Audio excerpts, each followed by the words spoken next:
This time discussing how to care for the mentally disabled.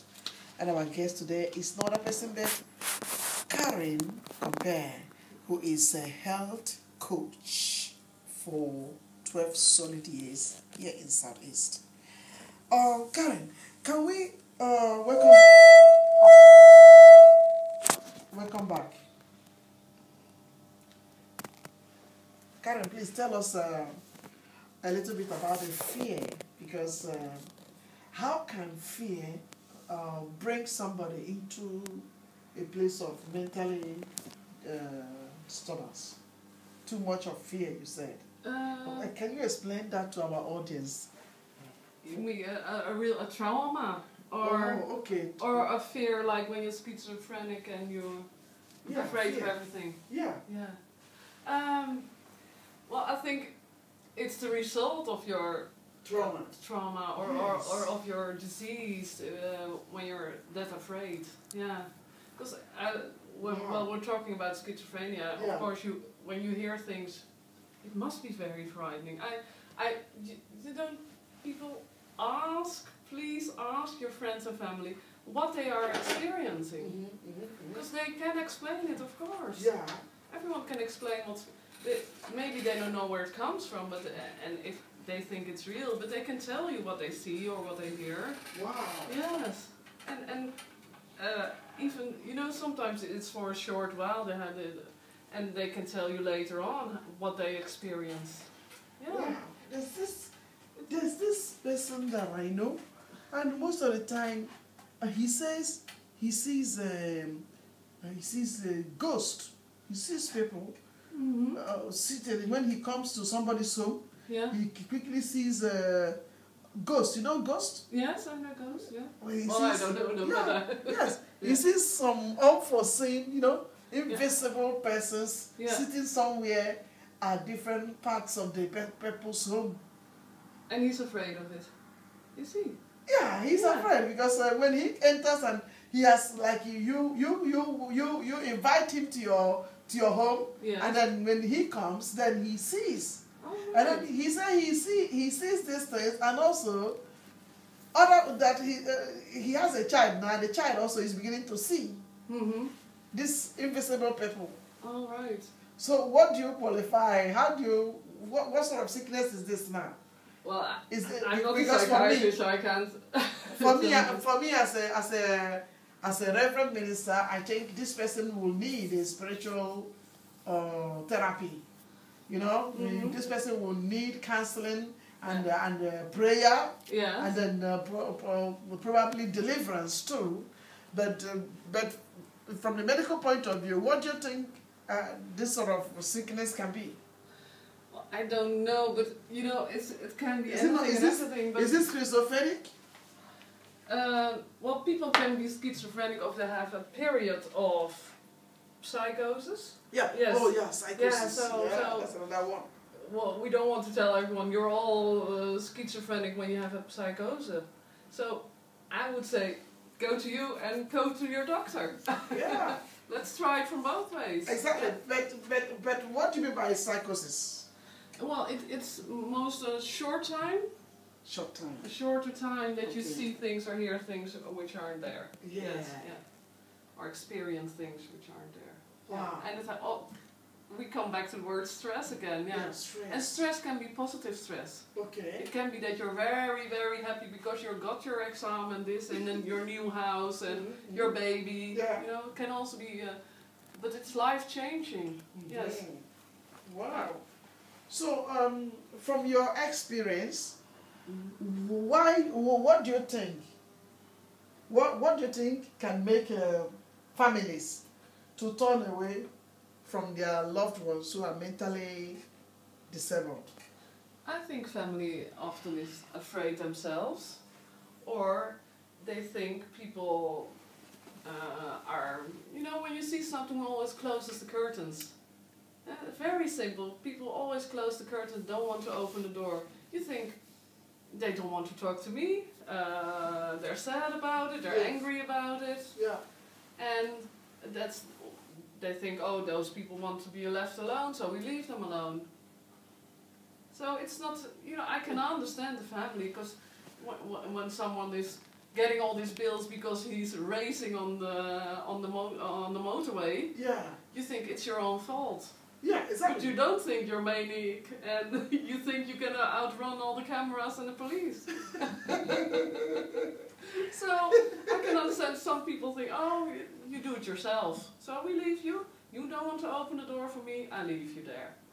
Wow. But we have to think about, yes, what's the reason people don't want to open the door. Yeah. And it's same with the mother who says, I don't love my child, my baby. okay, Thinking, oh, she's very strange. But maybe it's a depression. yeah, okay, Yeah. And maybe it's, it's only for the baby blues, and it's for a longer time. yeah, okay, Yeah. So don't judge them. yeah, Ask them, how are you feeling, and what's the reason you're closing your curtains, what's the reason you don't want to answer the phone, and hopefully they tell you. yeah, but I have also seen, maybe from the African perspective, Mm-hmm. I think not only African, I think when people have people who are not measuring up mentally Mm-hmm. in their homes, Yeah. it's like they're not proud of them. They're ashamed. Yeah, yes, Yeah, yes. yeah. So how can those families as well be helped to accept the situation Mm-hmm. and to learn a positive way of dealing with it, than just to pretend as if it's not there and maybe lock the person in one room and then pretend as if he or she doesn't exist anymore. Do you understand me? I understand. Yes, you very so well. I Yeah, believe it's yeah. not just in the African culture. No. Every family, people do that. Yes, that's true. And I think people who don't do that are very strong. Yes. Because it's hard. It's hard when you see something is wrong with family. It scares you, of course, because it's let's say it's your brother, and it scares you because you love your brother. Yeah. But don't be ashamed of someone. He's a person. Yeah, exactly. And he doesn't, you're not asking for this disorder. Yeah. You don't want to have it. No one wants to have a disorder. No one wants to have a broken leg. No one wants to have a disorder. Yeah, Let's be fair. Yeah. So help them, please. Yeah. And if you don't want to do it yourself, please bring them to the doctor and let the doctor help them, or bring them to a psychiatrist, or bring them to a care worker, bring them to you. Yeah. You all know what to do with it. Well, I don't know whether I'm capable, but what I want to say is, how can people engage your service? My service is that goes through through the WMO or to the AWBZ, but through a doctor or a psychiatrist. Okay. Yes, they can ask for our service. All right. Yes. Oh, okay. Yes, we need an indication, and then well. We can't go out. If you call me, I can't come to your house. Okay. No. Oh. There's paid for. Yes. Okay. Yeah. So they have to go through a process. Yes, they do. Yeah. And then the doctors or the psychiatrists will now recommend them. Yes. Recommend you to them. Yes. Yes. Oh. Yeah. Okay. Yeah. But do you also have, because you've not answered this side B of my question, do you also have some maybe courses or programs you do with those families who have people like this? Because it can be very heavy, though. Can be very heavy. So how do you take care of people like that so that they also don't become mentally deranged? Oh, I know there is one very good program. It's Ypsilon. It's called. Epsilon. I give you the name later on. And they help family and friends of people with schizophrenia, and they're very good at it. So if you have family or friends with schizophrenia, you go to Ypsilon, especially for those people, for the families and friends of people who have it. Yeah.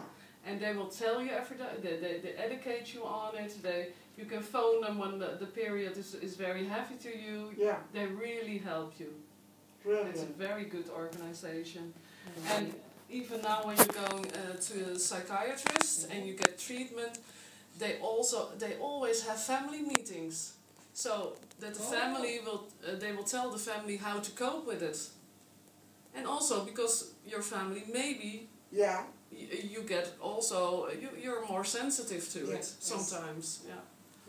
So they will educate you. And that's very good, I think. That's really a big step forward. So not only treating the patient, but the whole family. Wow. Yeah. Well, if you are listening to this program and you would you have some questions to ask to Karin, give us a call on 020-737-1619. She is in the studio to take your questions and to help you know how you can handle those who are mentally disabled in your family or among you. So feel free to make this call. Now you still have him or have her in the studio. What qualification is really needed to be able to be a specialist like you? I did a HBO, so it's and then I did a lot of courses, of course, because I didn't know a thing about when you're a social worker, you don't learn about these things. Yeah. So I did a lot of courses, and then well, you have to do the work, and some of my clients are very good at one disease, and others are. I really love to do the postpartum depression often, because it's treatable, and it's babies are cute. Let's face it. You don't only see the mom, you see the baby. But I like my work because it's all so different. So some people are schizophrenic, others have other disease, but I also go to people who are in wheelchairs and have other problems. So my work is really from 20 to 80 years, and they're all having different things that are going on in their lives. Yeah, it's not only mental problems. What other areas then? People are losing their houses, have a lot of debts. What else? Problems with upbringing their children. Yeah. So I do a lot of different things, which makes my work very dynamic. Exactly. So if you see me shopping somewhere, it's not always someone with mental problems. Could be my mother or my daughter. No, but it's a very nice job. Wow. So how would you like to motivate others to become a health coach? Can everyone be really a health coach? Oh, I think a lot of people can. Yes, and I think it's very good if people from Africa become health coaches, or life coaches, or whatever name you want to give it. Health coaches. Please, yes. So and we need men. Oh, men are not in the job. In healthcare, it's most of them are women. Yes.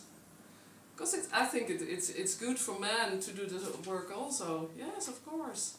Is there any particular reason why women are mostly in this profession?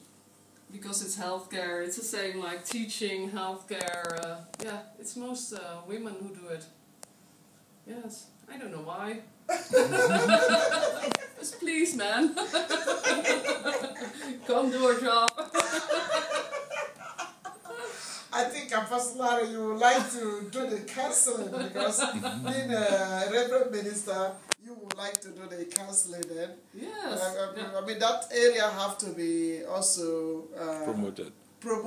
Yes. Because the way I'm seeing this schizophrenic thing and bipolar problem, I think not only would we go through it medically, the spiritual aspect is also very necessary.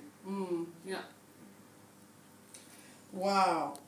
So what can be your final? Do you have any question, Apostle Larry? Because you are looking at me, so I thought maybe you want to say something as well. So what can be your final word of encouragement or advice to those who have listened to this broadcast now, and also those who have people like this in their homes? So I believe hearing from a person like you who is taking care of people like this, it will so much be an encouragement. So go on and tell us what you want us to hear. I really want everyone to talk about it and seek help. Please talk about it, seek help. Even if you're ashamed of it, don't be ashamed. I find most of my clients very sweet, really very sweet, very nice people, and even though they're hiding behind the curtains, they love to be that someone looks after you. Okay. And you don't have to do it for all day, every week. Just please visit the people or take them out, go walking with them. Just a short walk. Do some shopping or drink something with them, go for a cup of tea. Hello, caller. Een hele goede morgen. It's pt2. Please, we are on air. Thank you. Just continue. Okay. So please seek help and bring them out, or go to them and visit them and have a word with them and seek help, please. Yes, I think that's very important. And the sooner they get help, the better it is for people. Because I forgot to mention, but lots of people with schizophrenia are homeless. Homeless? Homeless. A lot of them are homeless because they forget. You know, when you're having all this pressure in your head and thinking, they lose control of everything. They lose their house, they lose their family, they lose their wives, their husbands, whatever. So, please seek help. Don't be ashamed. So if lots of the people are homeless, I mean they are already depressed and now they are homeless. You see, they are homeless and they have lost their loved ones. Is it that the society is making them this way? Yes. Is it that the society is contributing to why people are having this No, I think it's the other way sicknesses? around. Because you get this disease, it's very hard to concentrate on normal life. You know, when you're very depressed, it's very hard to go to work. It's very hard to open up letters. It's very hard to pay your bills. It's to raise your children. Everything is very hard for you. So. The sooner you get help. Yes, so if that be the case, and then now they are losing their homes. I mean, when you want to take a house from someone, and then you already come to talk with a guy or with a person, and you know that this person is not reasoning very well, it's enough for you to show mercy or show compassion and say, okay, we don't take this house because this person is sick. Yeah, could be. Yeah. So I think something has to be done so that when the government notices that people of this sort are not having hope, they have to do something to help them. Not to add to their misery, because they're already in pain, in shock, in denial. So to come and make them homeless again, I mean, it's terrible. Yes, it is. Yes. Wow. Yeah. Well, this is where we are bringing the interview to an end, because I believe that you have shared every information that we need to know. Yes. Okay, so I thought that you would have been free to tell us how people can contact you, but now you are saying to us that people must go to their house arts. Yes. And then go to the specialists like psychiatrists. Yes. And then they can get get help. Get help. Yes. So they are the people who will recommend them to your service. Yes, they do. Okay. Yes. Thank you, Karen, for being with Radio Voice of Naija today. We have enjoyed you. Thank you for coming. Thank you. And we hope to have you again and again. We also trust that you have enjoyed the broadcast. I really enjoyed it, yes. I love my work, so it's great to talk about it, yes.